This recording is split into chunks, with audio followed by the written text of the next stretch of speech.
It's Platt, and today we drop the beat. Beatbox, that is.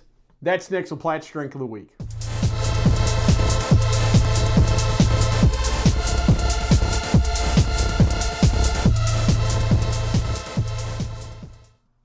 Well, all right, guys, got another fun little video for you today.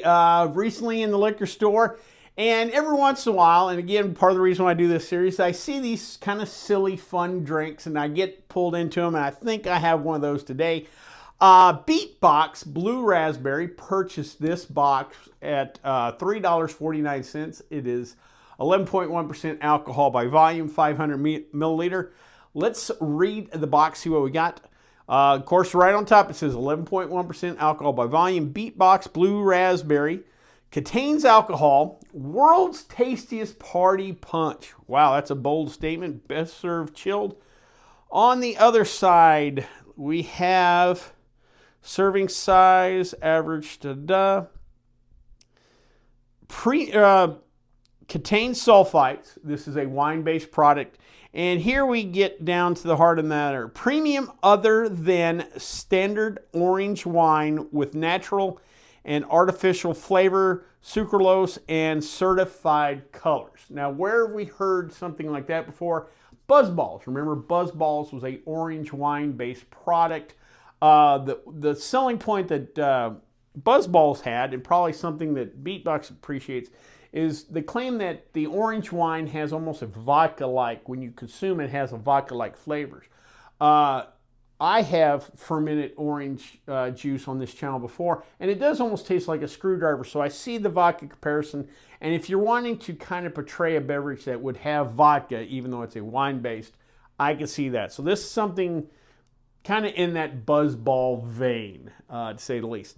Little background into Beatbox. The company was founded in Austin, Texas in the year 2012.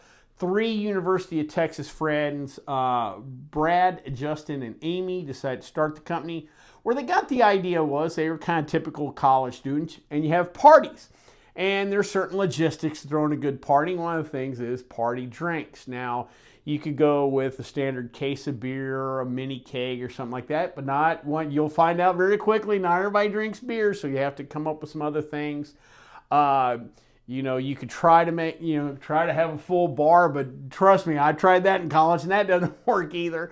Some of the box wines seem kind of cheap, and again, do you have a red, do you have a white, you kind of have that fight. And so their concept was they wanted to create wine-based party punches, and then box it for convenience and easy, pouring and this, that, and the other. And that was where the idea was born. All three of them have their masters in business, so they were able to whip up a business plan fairly quickly.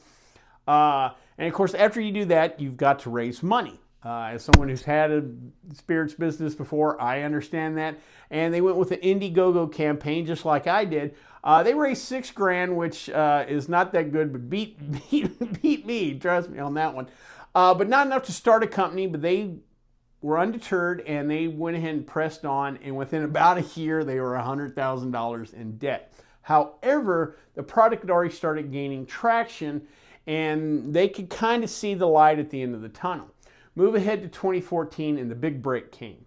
They, being young, college students with the MBA, kind of smart kids, they decided to go on Shark Tank and present and try to get funding for the idea of Beatbox. Now, initially the Sharks weren't into it, but eventually Mark Cuban stepped up, and by the end of the show, he purchased a 33% stake of the company for $1 million. Now, $1 million is enough to start a company, and they definitely utilize that money to really launch this thing properly.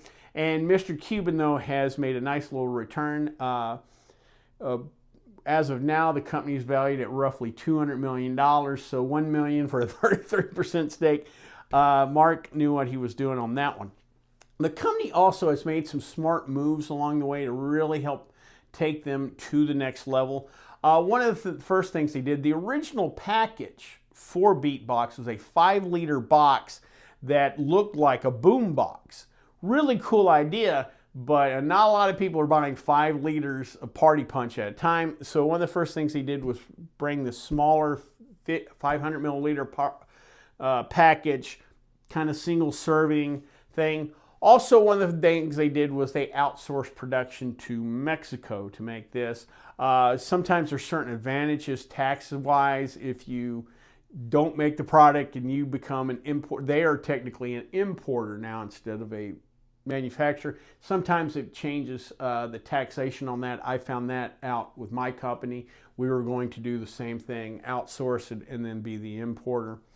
Also, one of the things they did too that was real big, that's a little kind of inside baseball for those of you that might not understand how liquor distribution works. They originally signed with a wine and spirits distributor. Now, those folks kind of concentrate on liquor stores and maybe big box stores that have, they're in a jurisdiction that can sell hard spirits, but it kind of limits the market. They switched to a beer distributor, where beer distributors get into those convenience stores called C-stores, gas stations, mom and pop grocery stores, what have you. And when they switched to that, they were able to penetrate and get to so many more stores. I believe today they're available in over 100,000 stores across the country. That's just a big deal on knowing where you're getting distributed, what channel you're getting through. And that beer, that's why a lot of companies, even like your Smirnoff Ice stuff, they want to somehow work that beer channel because it's the bigger channel as far as distribution goes. They also eventually expanded the line. They have a line of hard teas, and they also do malt beverages, I think, for specific jurisdictions, because again, each state kind of has their own liquor laws. That was something that kind of came out of Prohibition. So some states, it's better to go with a malt-based beverage instead of wine beverage. Real quick, we'll go over some of their products. The most popular one, the biggest one, are these party punches. They have, besides the blue raspberry we're going to try today, they have a peach, a watermelon, an orange, a cherry. I think there's a total of 11 flavors. Then there's their hard tea line that includes lemonade, mango, and a plain tea. And then they have malt beverages, but I believe they're in the same flavor as the party punches. Again, it's just for certain jurisdictions. I think the malt beverages come at 6% alcohol by volume. I think the hard teas are at 8%. And these party punches, the wine-based, are 11.1. So with that being said, let's jump in and hit the beatbox there. I apologize for even trying that. All righty. Well, that looks like standard kind of blue Kool-Aid there. No bubbles or not carbon. This is not carbonated at all. So, and that's smells kind of blue. I don't even know how to. There's like some sweetness, but it smells again almost like a Kool-Aid type liquid. You know, you smell kind of sweetness on there. Let's go ahead and dive in.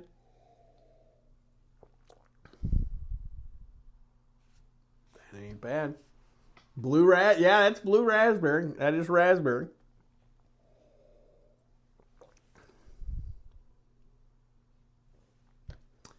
Get a little bit of sensation of alcohol, not really noticing it. I will say this is a clean product. A lot of times when you're dealing with fermented products, especially, someone like, if you're a home brewer like me, you're kind of done the process before, you really could pick up that yeast flavor or any kind of off flavors yeast produce in a product. You'll know it's a fermented product. This seems pretty clean. I do not kind of pick up any kind of yeastiness. Again, the orange wine seems to have almost like, make it taste more like a cocktail, like the alcohol is coming from a hard spirit instead of fermentation. And that is definitely true here. Nice, fun, tasty beverage. If I was a college kid, I would probably drink my body weight in this stuff again. For me now, maybe a little sweet for what I like, but nice, fun beverage, nice, fun flavor. They definitely know the crowd they're going for, and I think that hits. Is this something I'm going to necessarily go out and purchase? Probably not, unless I'm just in a silly mood. This might be one of those fun things if your friends are having a football watching party or whatever kind of party, and you just want to feel a little silly. Maybe bring a couple of these and let everybody try and get a good laugh out of. But fun little product, nice little fun taste to it. Well, I hope you liked this video. If you did, please hit subscribe down below. Also, please like the video because it lets YouTube know we're putting out good content. If you have any questions, comments, concerns, or things in the liquor store you'd like me to try, please leave them in the comment section, or you can always contact me on the Twitter page. Till next time, bottoms up.